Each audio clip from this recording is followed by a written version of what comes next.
சேர்த்த சொத்துக்கள், வங்கி தொகைகள், ஆடம்பரமாய் வாழ்ந்த வாழ்க்கை அனைத்தும் இனி எனக்கு எந்த பயனும் தரப்போவதில்லை. இனி எனது வசிப்பிடம் என் கபிர் மட்டும்தான்.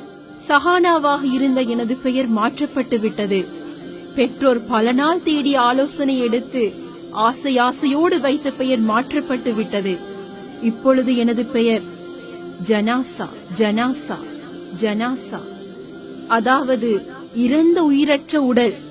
எனக்கு நெருங்கியவர்கள் எனக்கான கபரை வெட்ட ஏற்பாடுகளை ஆரம்பித்து விட்டார்கள். ஜனாசாவை நீண்ட நேரம் வீட்டிற்குள் வைத்துக் கொள்ளக் கூடாதாம் என்று உறவினர்களுக்கிடையில் பேசிக் கொள்கின்றனர். என்னை நீண்ட நேரம் இந்த வீட்டிற்குள் வைக்க கூடாதாம். ஆனாலும் இந்த வீட்டை நான் தான் கட்டினேன், பார்த்து கட்டினேன். பல லட்சங்கள் கொடுத்து பல கனவுகளோடு ஆடம்பரமாக வீட்டை கட்டினேன். என்னை குளிப்பாட்டுவதற்கு வீட்டிற்கு வெளியே எடுத்து செல்கிறார்கள். அழகாக கட்டிய என் வீட்டில் குளிப்பதற்கு எனக்கு அனுமதி இல்லை. அழகழகான சொகுசான பொருட்களை எல்லாம் வாங்கி பொருத்தினேன். எனக்கு இப்போது சொந்தமில்லை.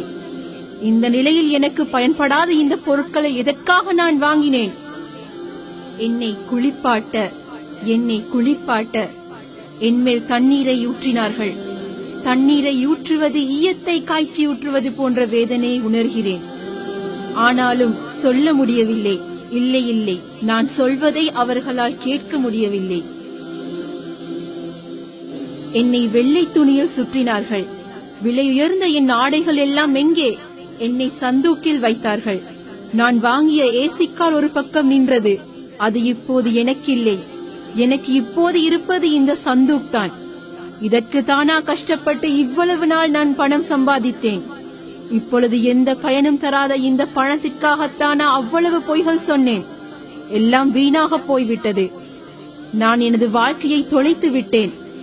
எனது இறுதி பயணத்தை மறந்து விட்டேன். அது உறுதியானது, அதுதான் நிரந்தரமானது என்பது தெரிய வந்தது. இருந்தும் உலக ஆசைகளுக்கு அடிமையாகிவிட்டேன். பாவங்களில் பழகிப் போனேன். உலக மாயைகளுக்குள் மூழ்கிப் போனேன். இன்று எனது விளையாட்டு முடிந்து விட்டது.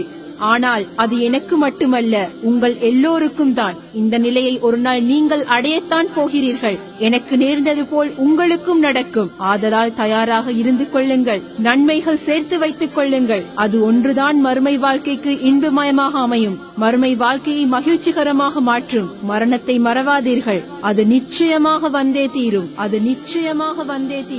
ஒவ்வொரு ஆத்மாவும் மரணத்தை சுவைத்தே ஆக வேண்டும். ஆம், எனது மரணம் எனக்கு எப்போது வரப்போகின்றது?